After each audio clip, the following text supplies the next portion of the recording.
would say Kevin Andino was my father, and he overcame it. Like, it was late, you know, and he's one of the reasons that I feel as though I'm going to overcome it. Like, I seen he dealt with this his whole life, and my dad picked up the book, the Bible, and he learned his true self, which also got me to learn.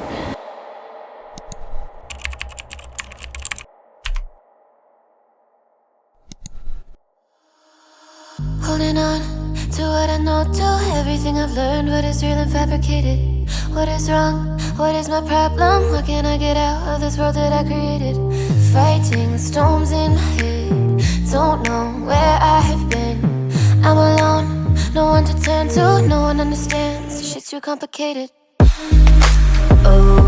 and I feel like I am someone else. Away, and I feel like I don't know myself, no. Away, and I feel like I don't know my name, and I don't want to live this way. I don't wanna keep on wasting a life. I'm drowning in my head, I'm losing my mind. And if you could know, yeah, if I could show you, I don't wanna keep on living this life so faceless. Hey, AML family, welcome back to the channel, guys. It's a cold day out here in Kensington today. It's very windy, and I ran into this lovely young lady. Can you please introduce yourself? How you guys doing? My name is Porscha Andino. Porscha, wow. Yeah, that's also known as Porscha Red. Okay, all right, nice meeting you. How old are you? I'm 29. Where are you originally from? Norristown, born and raised. Yo, Norristown, we out there. She Yeah, out here. Norristown. Norristown, that's what's up. Okay, so let's get right into it after this train pass, because I can hear it. Well, my childhood, as far as I remember, I was raised by my mother and my father. They split up when I was about 7 years old, and it was just me, my sister, and my brother, and my mom took on my cousin, which was 4 of them, and we just grew up, you know, like living the best life that I thought as a child. So it was really no struggles, I can't say, or any like trauma that I remember as a child. Okay, that's good. But, all right, go ahead. I'm sorry. Yeah, but like a little, like as I got older, my mom started struggling more, you know. And as I got older, I started to understand things, so I started to see things differently.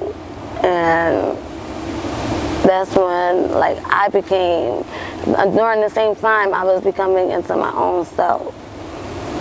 So, yeah. Do you have any favorite childhood memories you can think of? Like back in the day, it used to be the dollar parties, and my mom, she was one of them like neighborhood moms and aunties, and she would always have like just children over, roller skating, doing things like just for our community. So like that was always great to have people around and us enjoying ourselves. Oh, that's good. How was your behavior in high school? Well, I was a straight A and B student. Like, I love to learn. Like, I love to learn. But my mom, we moved every single year. So every school I went to, I was popular. But I never, like, had that stability to where, like, it would be long-term relationships.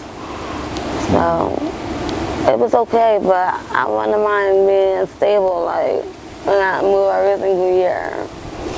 That affected your life a whole lot, moving up constantly, right? Yes, it did, because it became probably a struggle for me, because the stability part is something that in my life that I never kind of grasped on, and not because I think it was more so mental than actually that I couldn't do it, but the fact that I stopped myself. What type of disability do you have? Disabilities that I have is PTSD. And where that come from? That comes from just a traumatic experiences, and most of them happened during my adulthood. What are some traumatic experience you experienced? I experienced, like,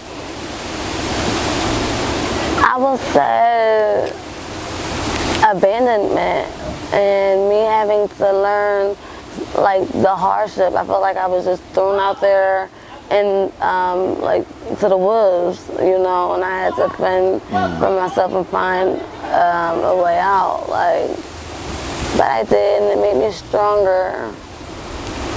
I'm so sorry you had those things happen to you. You are a warrior, you know, a strong queen. Yes. Guys, it's breezy out here today. The winter time is approaching us. It's not going to be easy. All right, so Porscha, let's get right into it, okay? Remember, on this channel is no judgment. We're just here to educate people and to let the world know that people that are struggling from addiction are human beings and need to be treated as such. All right, so whatever question I ask you is only for educational purpose and to help raise awareness, all right? Yeah. What type of drugs are you currently struggling with? The drug that I'm using is going to be cocaine and also heroin. Well, it's not even heroin anymore. It's Fetty, I would say, and Lord knows what else they mix it with. But Fetty was my, like, drug of choice, and it got to the point to where my body became reluctant to it, and I had to use it, and I didn't like that. So I didn't like that my body needed it. So someone referred me to cocaine, and you know, I smoke it, so we know it to be crack. And once I started doing that, like, the urges of the dope, like, they just went away. So I'm on one bag of dope, and that's just so I won't feel sick, you know, or anything. Gotcha. So let's start off with cocaine. How were you introduced to cocaine? I was introduced through a boyfriend. Do you have any resentment to him for doing that to you? I have, yes and no at the same time. I don't blame him for doing it. I just blame, like, I feel as though it just became an excuse to a lot of actions, you know, and I feel as though it shouldn't be an excuse to certain actions, you know, because we were in a partnership, and I feel like that became his partner at one point, and maybe it was a little easier for me, so I always try to not put everything and try to understand, but I do have a little resentment, but not towards him, but more so towards the drug. Gotcha. So when you started using cocaine, how did it make you feel? What type of effect? Cocaine will keep me up, like, and I was somebody who was always, like, since a child, I will fall asleep, like, I would be just, like, anywhere, and I would go to sleep, riding a bus, a train, or after school, I would go to sleep, and I felt like I couldn't, you know, hit a lot of things that I, like, get a lot of things done. But once I started doing coke, it actually started helping with my depression. Like, I used to be depressed, and my mind would be stuck on one thing. Like, so if something bad would happen, I would tend to think about that one bad thing, and I realized that with cocaine, I was able to, you know, not just stay on a bad, just think about a bad situation. So it became like medicine for me, like, and the bad part about it is the addiction part, and the addictive part that, you know, once again, it's not something that your body needs, but something that you want, like, and you want to keep feeling that. So physical, right? Yeah, it became probably worse because It lasts so much. It's such a short term. How long do it last for? Well, I'm gonna say like at least a good 5 to 7 minutes. So let's jump right into fentanyl.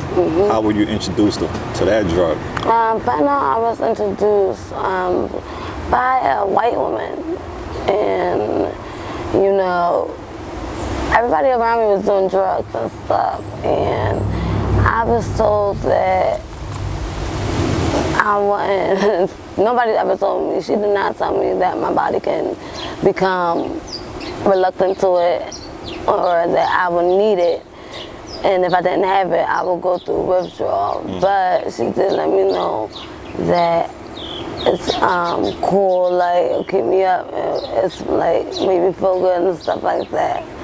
But So do you shoot or do you sniff? I always sniff. Shoot? No, I never shot. It was hard for me at first to even bring my mind to sniffing it, but once I did, it just became like something that was normal. And how long do the high last for?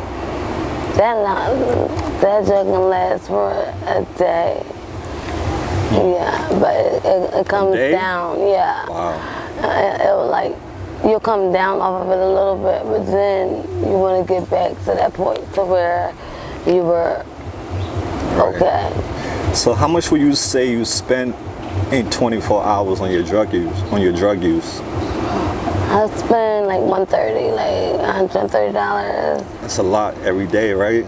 Yeah. So how do you hustle money to get your drugs? I have so many different hustles. Like right now, I own a boutique right there up in Allegheny. Boutique? Wow. Yeah, and it's called Super Unique Corner Boutique. Like I dress different, and a lot of people out here like the way I dress. And since being out homeless, like I never wear the same outfit once. And where I'm at, clothes are given and donations are given all the time, and I can just go to places and get clothes, but holding on to them is the problem. So I came up with the idea to just sell them, and things been going good on that behalf. But as far as like outfits and stuff like that, putting things together, I'm looking for, you know, a man who has style and can just make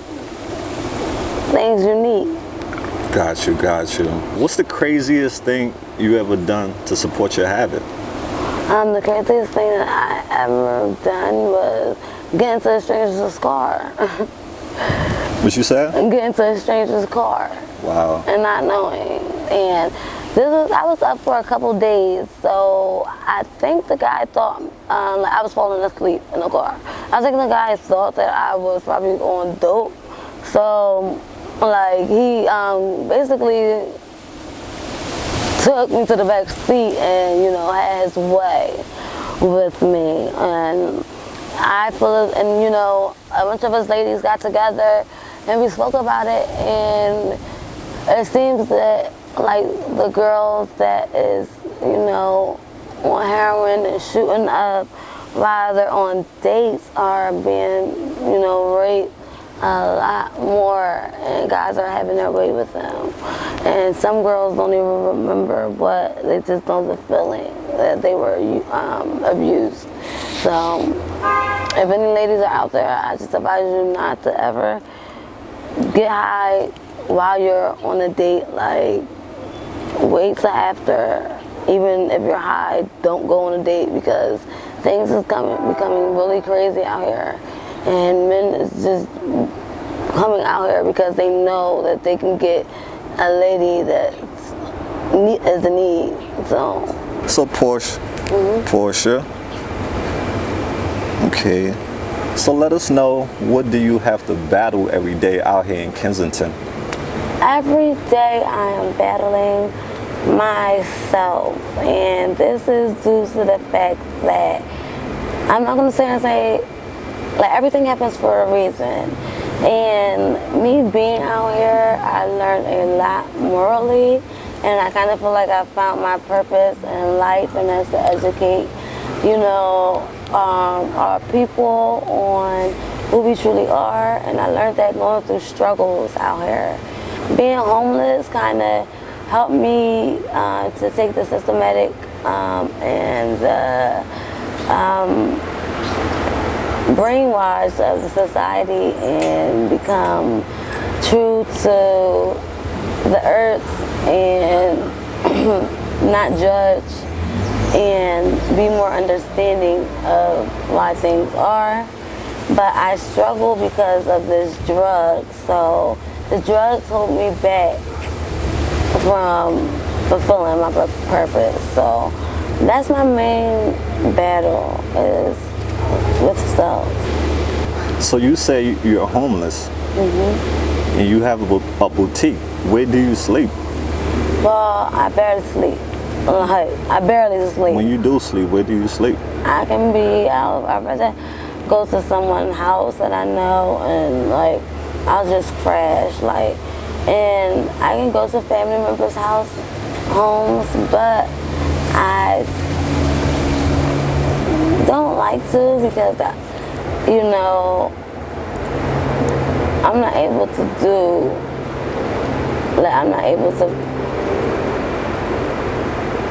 Like, it's love. It's nothing but love there. So I know they want the best of me for me, but it's like they don't understand the addiction part, and I'm not able to be an addict, like, you know, freely. So I would rather go to someone's house who's an addict and understands and like crash out there. What advice do you have for the younger generation? The advice that I have is try not, like, don't, if you have any type of struggles, like, seek out help from families, because I was never, no one ever thought that I would ever be on drugs. Neither have I ever thought that I would be on drugs. I was always, no one ever thought that I would be the one in my family to be on drugs. I was always like smart and, you know, the one that they all thought was going to college. And you never know what in life will take you there. Just try to always overcome and never let anyone peer pressure you. And if you need someone to talk to, reach out to someone and get their advice. Like, don't think that a drug can't take you over. Like, understand that drugs is something that you don't know, like, have no answer to. I feel like there's no answer to it. So if you can say no, just say no. You heard that, guys. If you can say no, just say no. And she's absolutely right. What's the most important thing in life right now for you? The most important thing in life is becoming one, you know, with my spirituality and God, because I know once I become that, I can overcome anything. And that's how I'm going to overcome my drugs, so addiction. Got you. See the train coming? I think it's far away. Yeah, what will happen to you after you die? After I die, I feel like I'll be going to a spiritual world where I will also be facing the same, you know, struggle between choosing the right choices and the wrong choices until the last day of judgment. And then that day, I feel as though the promise from God to me will be fulfilled. So I feel like the fight is not over, and that, you know, until that day comes, I'm going to be fighting this fight. And I'm not going to say just because I'm on drugs makes me a bad person, because it doesn't. But I want to be just the best person I can be, so I'm fighting to get off these drugs. Well, we wish you all the best. So what was your happiest day? The happiest day of my life was like I'm only saying happy, like, for fulfillment. I felt fulfilled when I felt like I found the purpose for my life, and that was to educate our people. So Porscha, what's your greatest fear? My greatest fear is that I will go before I might still be on drugs before I fulfill my purpose. Got you. What is your biggest struggle right now? My struggle right now is being able to let go of certain parts of my past that I know is the reason that I continue to do drugs. Okay. So let's get off topic just to get to know you as a person, and we're done, okay? What's your zodiac sign? I am a Gemini. Yo, shout out to all the Geminis. Do you have a favorite band or artist you listen to? I like Kanye West. Okay. I like Beyonce and Jay-Z now. I like Meek Mill. Okay. And I like this girl named Melly. Nice. Okay, you got some sauce. That's what's up. Do you have a favorite color you like?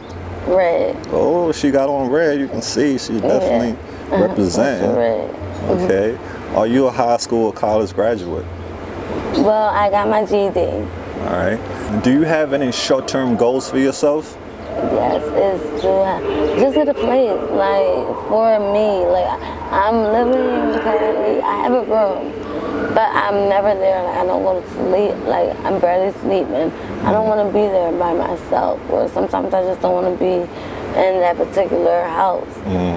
Like, You don't like being alone, right? Yeah, I don't like being alone. Yeah, I got you. If you can travel to any place or country in the world, where would you go? I'll go to Puerto Rico. Why?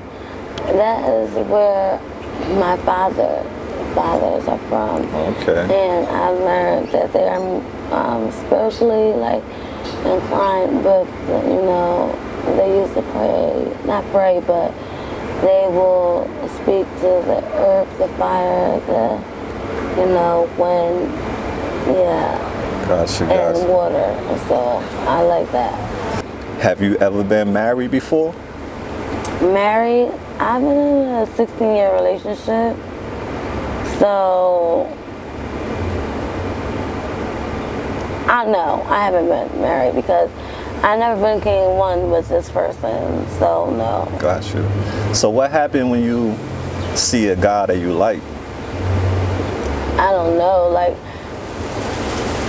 I was in this relationship for so long. Like, I don't even know. I got you. Like, what to do. It's been a while, Like, but right? I do talk to, like, I always socialize with people, so I'm able to have conversation and, you know, communicate, but as far as letting someone in, I don't know.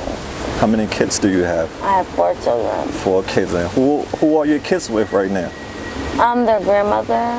Okay, when the last time you spoke with your kids? My last time I spoke with my children was like a week ago. If you could spend a day with your kids, what would you do? We'll probably go and do something.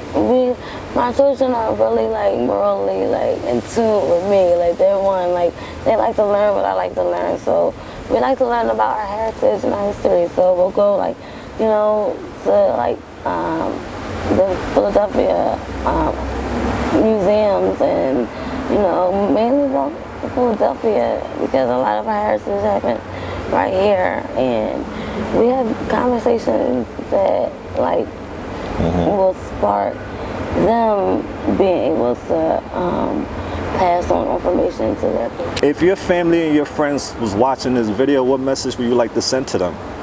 I would like to say to them, don't judge me, understand that I am here, you know, and just from what you see and what you think, that it's not me and that's the way things are, and be more understanding and understand that working with me and, like, it's helping me overcome this. So I'd rather have you guys help me mentally rather than thinking. Preaching to me is gonna help. If you had a message to send to the world, what would your message be? My message will be, never think you know, and always be humble to any situation, and just try to do good, and don't judge. Only God can judge. As black people, we can come together. Like, we believe that we can't come together and that we will always be biting each other back out, and that's not true, because the prophecy has to be fulfilled. So I say we start today and then tomorrow. The 3 wishes would be that my children will gain knowledge and God will open their hearts as well, and that I will one day become stable to where all my family can come to me. Beautiful. I am trying to move into my own place though, where I won't have to be around anybody, and I can start focusing on myself, which was going to help me also become a step closer to being drug free.